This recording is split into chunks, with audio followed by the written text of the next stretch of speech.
Assalamualaikum warahmatullahi wabarakatuh. Good morning everyone. Apa kabarnya hari ini? Bunda berharap kalian selalu dalam keadaan sehat walafiat dan tetap semangat. Ya, baik teman-teman, silakan disiapkan buku paket tematiknya pada tematik 4H.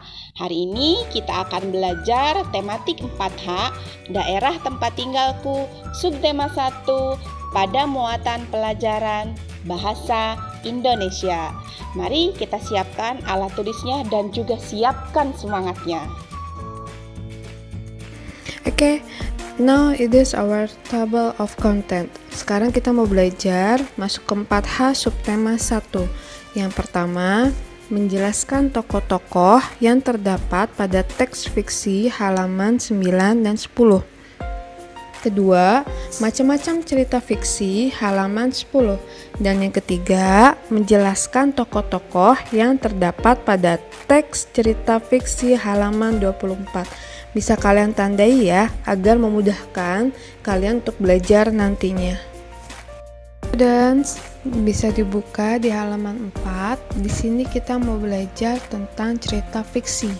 Tapi ada yang harus kalian pahami terlebih dahulu ya. Cerita fiksi adalah cerita berupa karangan bebas yang memiliki sifat khayalan, tidak nyata atau imajinatif. Isi cerita fiksi umumnya tetap masuk akal dan mengandung kebenaran yang menceritakan hubungan antar manusia. Nah, dari cerita fiksi yang sudah kita baca atau kita pelajari, di situ kita bisa ambil adalah pesan moral. Tapi pesan moral itu apa ya?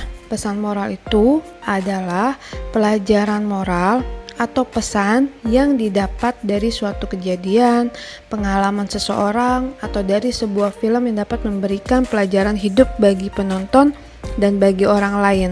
Kalau sekarang kan kita sedang belajar teks cerita fiksi, jadi nanti dari teks cerita fiksi tersebut pesan moral apa yang bisa teman-teman dapatkan.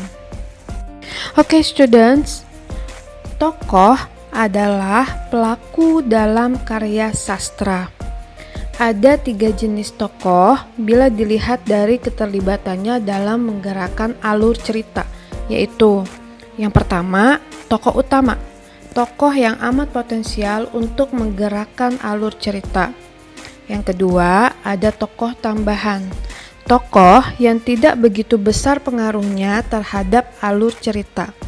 Dan yang ketiga, tokoh latar, tokoh yang sama sekali tidak berpengaruh terhadap pengembangan alur cerita. Selain tokoh, dalam cerita fiksi juga terdapat penokohan. Penokohan adalah pemberian sifat pada tokoh-tokoh dalam cerita. Oke, students, kita lanjut ke halaman 10. Di halaman 10 ini kita belajar mengenai macam-macam cerita fiksi. Jadi macam-macam cerita fiksi itu terbagi menjadi 7.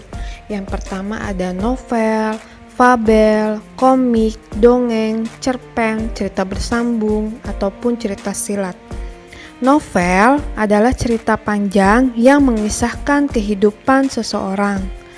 Fabel, cerita dengan tokoh binatang yang bertingkah laku seperti manusia. Kalau komik, cerita bergambar. Dongeng, cerita hayalan tentang kejadian pada zaman dahulu yang mengandung nilai pendidikan. Cerita dongeng juga dapat terinspirasi dari suatu peristiwa. Cerpen, cerita tentang peristiwa yang dikisahkan secara singkat kurang dari 10.000 kata. Cerita bersambung, cerita yang dimuat sebagian demi sebagian secara berturut-turut di dalam surat kabar atau majalah. Dan terakhir adalah cerita silat, cerita dengan latar belakang dunia persilatan. Oke, students, dibuka di halaman 9 dulu ya. Kita sama-sama membaca cerita tentang semut dan gajah. Setelah dibaca, kita jawab pertanyaan-pertanyaan yang ada di halaman 10.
Oke students, setelah kalian baca, lalu setelah dijawab pertanyaannya, silahkan dilihat jawaban yang ada di bawahnya ya.